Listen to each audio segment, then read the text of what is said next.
Wellington ஏரியை புனரமைக்க 130 கோடி ரூபாய் ஒதுக்கீடு செய்யப்பட்டிருக்கிறது. அண்மை செய்தி. உபரி நீர் கால்வாய்களை சீரமைக்க 30 கோடி ரூபாய் மொத்தம் 130 கோடி ரூபாய் ஒதுக்கி அரசாணை வெளியிட்டிருக்கிறது தமிழ்நாடு அரசு.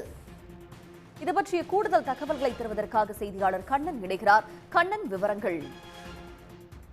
நிச்சயமாக திட்டக்குடி மற்றும் விருத்தாச்சலம் பகுதியில் அமைந்துள்ள இந்த வெலிங்டன் கால்வாயானது 100 ஆண்டுகள் பழமையான கால்வாயாகவும் இந்த வெலிங்டன் கால்வாயை சீரமைக்க தொடர்ந்து பணிகள் மேற்கொள்ள வேண்டும் என்று விவசாயிகள் தொடர்ந்து கோரிக்கை வைத்திருந்தனர்.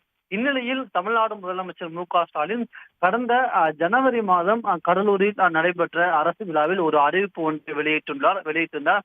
அதன்படி திட்டக்குடி மற்றும் விருத்தாச்சலம் பகுதிகளில் இருக்கின்ற வேளாண் பெருமக்கள் பயன்பெறும் வகையில் 130 கோடி ரூபாய் செலவில் வெலிங்டன் ஏரி கரைகளை பலப்படுத்துவது, வாய்க்கால்களை புனரமைப்பது உள்ளிட்ட பணிகள் மேற்கொள்ளப்படும் என்று முதலமைச்சர் மு.க.ஸ்டாலின் அறிவித்திருந்தார். இந்நிலையில் இந்த அரசாணையை செயல்படுத்தும் விதமாக தமிழ்நாடு அரசானது தற்போது அரசாணை வெளியிட்டுள்ளது.